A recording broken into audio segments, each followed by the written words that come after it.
Welcome to చీవియాస్ world. ఈరోజు the tastiest yummiest mutton curry ఇది ఎలా చేస్తానో చూసేయండి. దానికి కావాల్సిన ఇంగ్రీడియంట్స్ ఏంటో నాతో పాటు మీకు కూడా చూపిస్తాను, మీరు కూడా చూసేయండి. షాజీరా, లవంగాలు, ఇది సాల్ట్, గరం మసాలా, కారం, పసుపు, ధనియాల పౌడర్, ఇది బిర్యానీ ఆకు అండి. సో నాకు కొంతమందికి నచ్చదు కర్రీస్లోకి వేసుకోవడం, బట్ నాకు ఈ మటన్ కానీ చికెన్లో కానీ వేసుకుంటే ఈ బిర్యానీ ఆకు ఫ్లేవర్ అనేది మటన్కి పట్టి చాలా టేస్టీగా ఉంటుందని నా ఫీలింగ్, అండ్ నాకు నచ్చుతుంది కూడా ఫ్లేవర్. సో అది అండ్ యాలకులు 2-3 అండ్ 3 మీడియం సైజ్ ఆనియన్స్. ఇది నాకు కొత్తిమీర ఎక్కువ నచ్చుతుందండి ఈ నాన్ వెజ్ కర్రీస్లోకి అట్లా వేసుకోవడానికి. సో నేను ఒక కట్ట కొత్తిమీర తీసుకున్నాను అండ్ 3-4 మిరియాలు అండ్ 2 పచ్చిమిర్చి, 3 టమాటోస్, ఫ్రెష్గా పట్టుకున్న జింజర్ గార్లిక్ పేస్ట్. ఇది ఇది ఇది చిన్న పీస్ అండి. ఇంతే పీస్ వేసుకుంటే అసలు నాన్ వెజ్ కర్రీస్లోకి ఎంత ఫ్లేవరబుల్గా ఉంటుందంటే కర్రీ అంత ఫ్లేవరబుల్గా ఉంటుంది. దీన్ని జాజికాయ అంటారు, బట్ ఇది అంతా వేస్తే అసలు మనం తినలేం కర్రీ. చిన్న పీస్ వేసుకోవాలి మనము. నేను వేసేటప్పుడు మీకు చూపిస్తాను. అండ్ తగినంత ఆయిల్ అండ్ కొంచెం కర్రీ ఉడకడానికి మనకు కావాల్సినంత వేసుకోవడానికి వాటర్. ఇప్పుడు మనం మటన్ కర్రీ ఎలా చేయాలో ప్రాసెస్ అనేది స్టార్ట్ చేసేద్దామా? చలో స్టార్ట్ చేసేద్దాం. సో ఇప్పుడైతే స్టవ్ ఆన్ చేసుకుందామండి. స్టవ్ ఆన్ చేసుకొని కొంచెం హైగా పెట్టుకుందాం, ఎందుకంటే ఈ కుక్కర్ అనేది వేడెక్కాలి కదా. సో నేను కుక్కర్ అనేది తీసుకున్నాను, ఎందుకంటే కుక్కర్ పెట్టుకుంటేనే మటన్ అనేది జల్దీ ఉడుకుతుంది. సో అందుకనే కుక్కర్ ప్రిఫర్ చేశాను. నేను 1/2 కేజీ తీసుకున్నా కాబట్టి నాకు ఈ కుక్కర్ అనేది సరిపోతుంది. ఒకవేళ 1 కేజీ తీసుకుంటే కొంచెం పెద్ద సైజ్ కుక్కర్ అనేది పెట్టుకోవాలి. సో ఇప్పుడు ఏం చేద్దామంటే మనం ఆయిల్ వేసేసుకుందామండి. నాన్ వెజ్ కర్రీస్లోకి ఆయిల్ ఎక్కువ ఉంటేనే దాని టేస్ట్ అనేది దానికి తెలుస్తుందండి. సో నేను ఏదైనా కొంచెం నాన్ వెజ్ కర్రీస్లోకి ఆయిల్ అనేది ఎక్కువనే వేస్తాను. సో ఇప్పుడు ఆయిల్ అనేది కొంచెం కాగడానికి మనం హై ఫ్లేమ్లో పెట్టుకుందాము. ఇప్పుడు కుక్కర్ అనేది ఆయిల్ అనేది వేడెక్కిందండి. సో మనం ఇప్పుడు ఏం చేయాలంటే 1 స్పూన్ షాజీరా,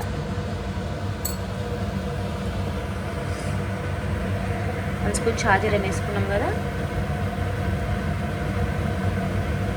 ఒక 4-5 లవంగాలు, ఒక ఇలాచి,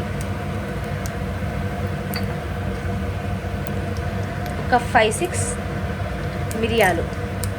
నేను చెప్పాక ఇందాక జాపత్రి అని, సారీ దీన్ని ఏమంటారు, జాజికాయ ఇంతే ముక్క అండి, ఇంతే ముక్క. ఎక్కువ వేసుకుంటే బాగోదు.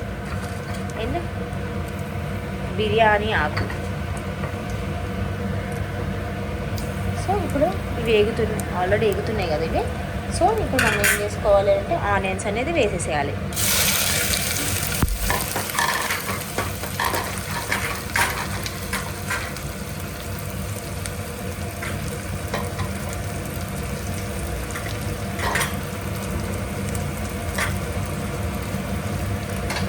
సో ఆనియన్స్ వేసేసుకున్నాక పచ్చిమిర్చి కూడా వేసేసుకోవాలండి. ఇప్పుడు ఒకసారి కలుపుకోవాలి.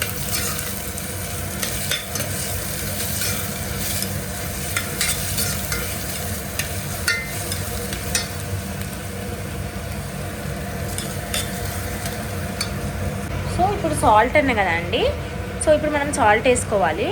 నేను ఫస్ట్ స్టార్టింగ్లో కొంచెము ఈ నాన్ వెజ్ కర్రీస్కి ఇలా రాక్ సాల్ట్ అంటే గల్లుప్పు వేసుకుంటే టేస్ట్ బాగుంటుంది. తర్వాత మనం నార్మల్ సాల్ట్ అనేది యూజ్ చేసుకోవచ్చు, బట్ నేనైతే ఫస్ట్ కల్లుప్పు వేస్తున్నా. కల్లుప్పు వేసినాక కొంచెం పసుపు అనేది వేసుకోవాలి మనం,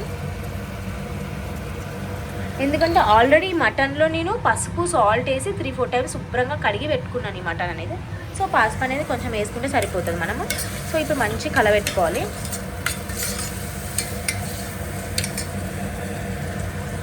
సో ఇట్లా కలుపుకున్నాం కదా. కొంచెం ఇవన్నీ వేగాలని లైట్ గోల్డెన్ బ్రౌన్ కలర్ వచ్చినాక మళ్ళీ చూపిస్తాను మీకు. చూస్తున్నారు కదండి, ఇప్పుడు మనము ఆనియన్స్ వేసి పెట్టి 5 మినిట్స్ అవుతుంది. లైట్ గోల్డెన్గా వచ్చేసినప్పుడే మగ్గిపోయింది. ఇప్పుడు మనం టమాటోస్ అనేది యాడ్ చేసుకుందాము. యాక్చువల్గా కొంతమంది ఏం చేస్తారంటే మటన్ వేసాక టమాటోస్ వేస్తారు, బట్ నాకు ఆ టమాటో ఫ్లేవర్ బాగా పట్టుకుంటుంది. అప్పుడు దానికి. సో నాకు అట్లా నచ్చదండి. ఇది టమాటో వేయాలి, కొంచెం ఫ్లేవర్ ఉందని తెలియాలి, కానీ కంప్లీట్ ఫ్లేవర్ అనేది నాకు తెలియదు అని నాకు అనిపిస్తుంది. సో నేను స్టార్టింగ్లోనే ఇవి మగ్గేటప్పుడే వేసేస్తాను, కొంచెం మగ్గి మ్యాష్ అయిపోతాయి కదా అన్నట్టు. సో ఇట్లా వేసుకుందాం ఫస్ట్. సో ఇవి కూడా మగ్గినాక మీకు చూపిస్తాను నేను. సో ఇప్పుడు మనం టమాటాస్ అనేవి కూడా లైట్గా మగ్గిపోయినాయండి. సో ఇప్పుడు ఏం చేద్దామంటే అల్లం వెల్లుల్లి పేస్ట్ అనేది యాడ్ చేద్దాము.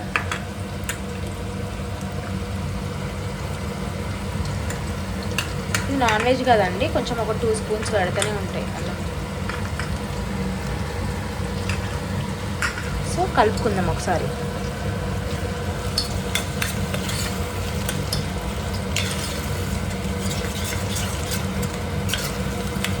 అల్లం వెల్లుల్లి పేస్ట్ కూడా మంచిగా వేగిపోవాలి.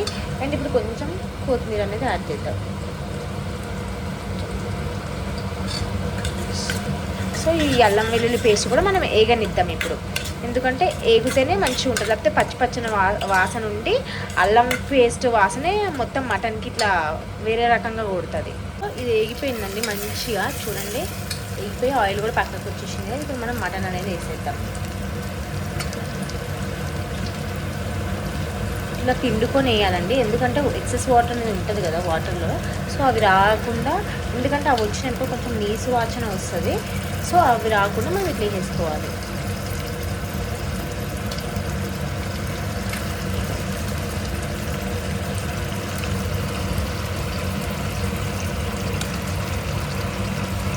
ఇప్పుడు కలుపుకుందామండి ఒకసారి, కలుపుకున్నాక చూపిస్తాను మీకు.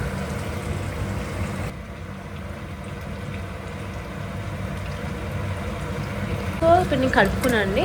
సో ఇప్పుడు మంచిగా ఇలా కలిపేసుకొని మనం దీంట్లో మటన్లో వాటర్ అనేది రిలీజ్ అయ్యేంత వరకు ఉంచి, తర్వాత ఉప్పు కారం ఇంకా గరం మసాలా అవన్నీ వేసుకుందాం. అప్పుడు చూపిస్తాను నేను మీకు మళ్ళీ.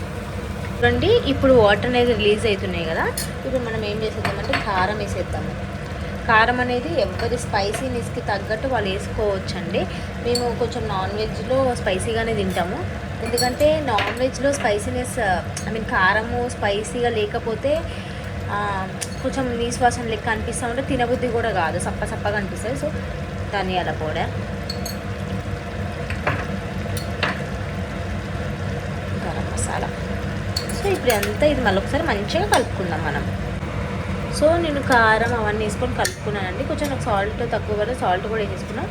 ఇప్పుడు ఇలా మనం ఒక 5 to 6 minutes వదిలేద్దాము, ఎందుకంటే కొంచెం ఆ కారము అండ్ మనం వేసిన గరం మసాలా ధనియాల పొడి అని ఆయిల్లో మగ్గాలి కాబట్టి మనం ఇట్లా ఆగుదాం. కొంచెం కొత్తిమీర అలా దింపినాక వేద్దామండి కొత్తిమీర.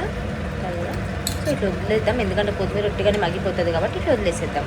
6 minutes అయిందండి. మంచిగా ఆయిల్లో ఉప్పు కారాలు గరం మసాలా అన్నీ మగ్గినాయి. ఇప్పుడు మనము అదేంటి మటన్ ఉడకడానికి సరిపడా కొన్ని వాటర్ పోసుకున్నాం. సో చాలండి ఇవి. సో ఇప్పుడు మనం ఒకసారి కలుపుకుందాం. చాలు, ఎందుకంటే ఎక్కువ వాటర్ ఉన్నా కూడా వాటరీగా అని అనిపిస్తుంది. ఎందుకంటే నేను ఇంకా దీంట్లో వాటర్ కూడా ఎందుకు యాడ్ చేశానంటే, ఒకటి మటన్ ఉడకటానికి, ఇంకొకటి మేము ఇవాళ బగారా రైస్ కూడా చేసుకుంటున్నామండి. సో బగారాలోకి కొంచెం కలుపుకోవడానికి గ్రేవీ అనేది ఉండాలి కాబట్టి యాడ్ చేసుకున్నా. బగారా రైస్ రెసిపీ కూడా మీకు ఒకసారి చేసి చూపిస్తాను. మీరు అనుకోవచ్చు బగారా కూడా చూపించాలా, బగారా కూడా అది ఎవరికి తెలియదా అని. బేసికల్లీ నా పెళ్ళైన కొత్తలో నాకు బగారా ఎలా చేయాలో కూడా తెలియదండి నాకు. సో నాలాంటి వాళ్ళు కూడా కొంతమంది ఉంటారుగా, సో వాళ్ళ కోసం కూడా నేను బగారా రెసిపీ అనేది ఒకసారి మీకు చేసి చూపిస్తాను. సో ఇప్పుడైతే మనము కుక్కర్ మూత అనేది పెట్టేసుకుందాము. కుక్కర్ మూత అనేది పెట్టేసుకున్నానండి. ఇప్పుడు ఇది మనము సిమ్లోనే 5-6 విజిల్స్ అనేది వచ్చేదాకా వెయిట్ చేయాలి. 5-6 విజిల్స్ వచ్చాక నేను ఓపెన్ చేసి కర్రీ ఎలా అయిందో మీకు కూడా చూపిస్తాను.